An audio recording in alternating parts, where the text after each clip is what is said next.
That's correct. Okay? Because over at Holy Trinity, they have the parish, the Roman Catholic parish that they're from, which is important because now they know, the researcher knew what parish to look at for that particular village. There might be two parishes. I don't know how it's, probably there's one parish for that particular village, but that I haven't seen before, okay? I haven't seen the passenger list for the Korokowskis until now, okay? And Gabine is the village. Just like the Petronio, when they put on their list, they put Ausonia. That's a small little village.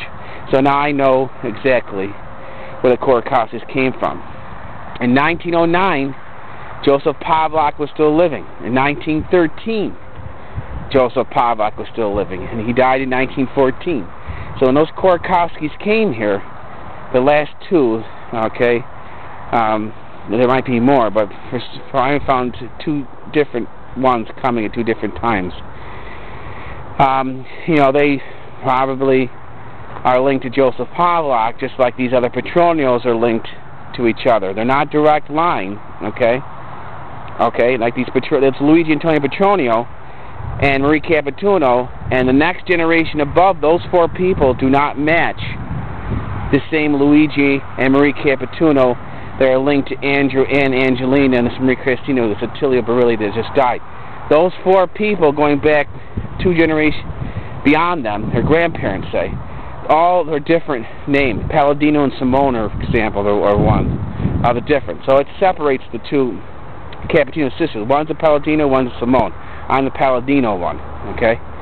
So, it's probably the same thing for these Korokowskis. They're linked with the same name, okay, but not directly in line going back to the same people.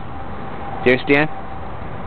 So, but at least I had the village. And this is 1909, and Joseph Pavlak came in 1903. Okay, so 1893.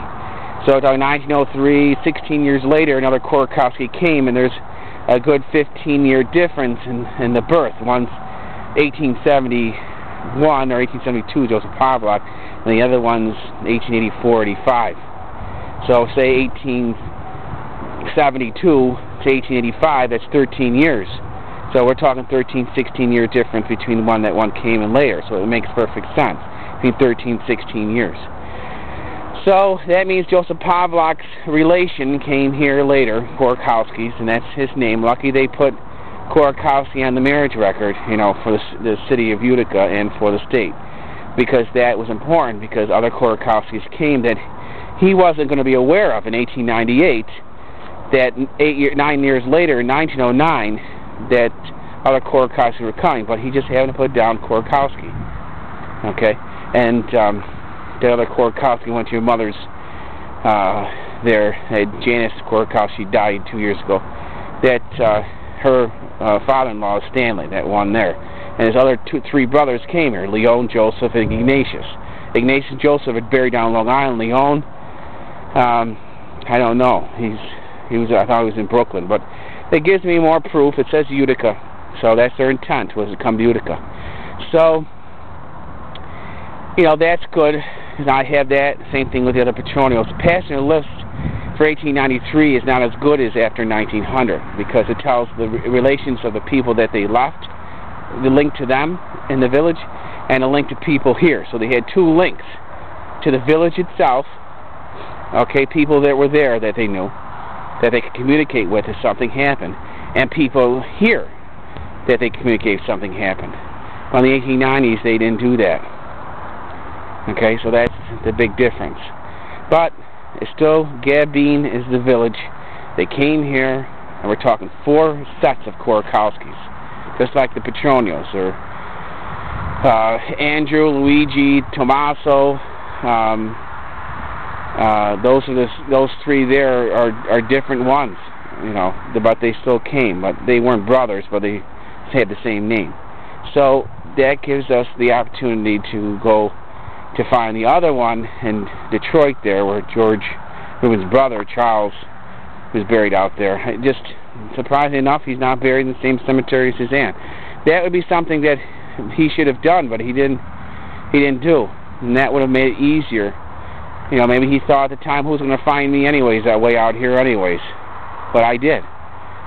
You know, I was able to use his birth date. Even though the spelling was G instead of B, I still was able to pull it off. You know, but, you know, again, a Baptist cemetery is people who didn't have money, who didn't have a place to be buried, were buried in that particular one. So that's not going to help me. You saw the picture of the field that it is, right?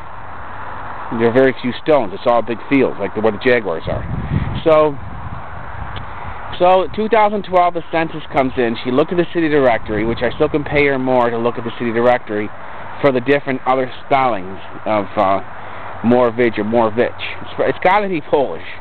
Can't be other than that. It has to be Catholic and Polish. There's no other possible way for that mother-in-law, because she buried herself next to William Reuben, her son.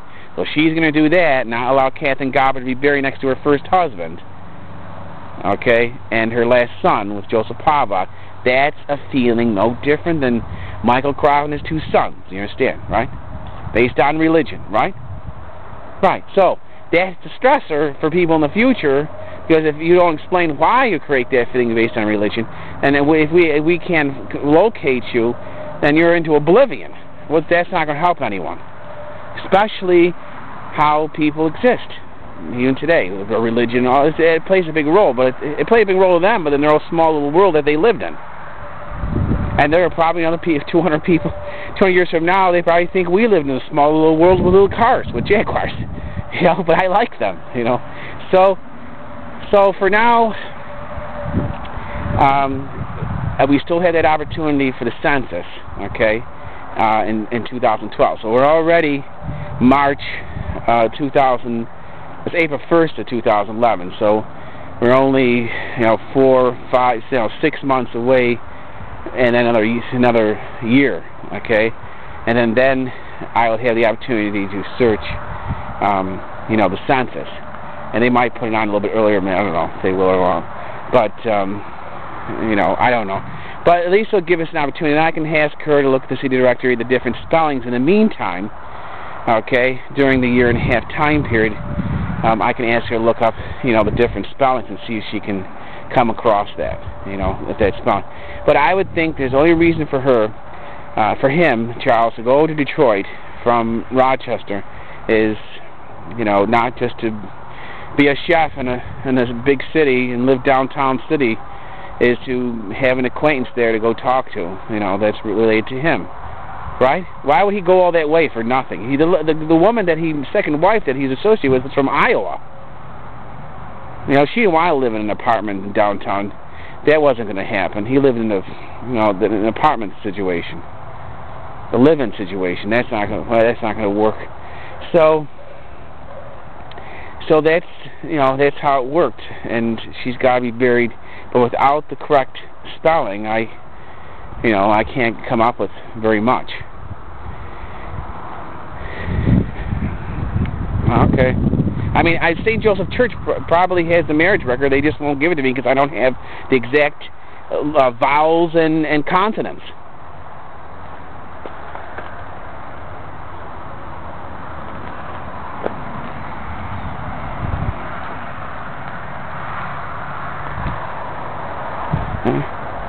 All right. Well, I gotta move this car. Okay. All right. Bye.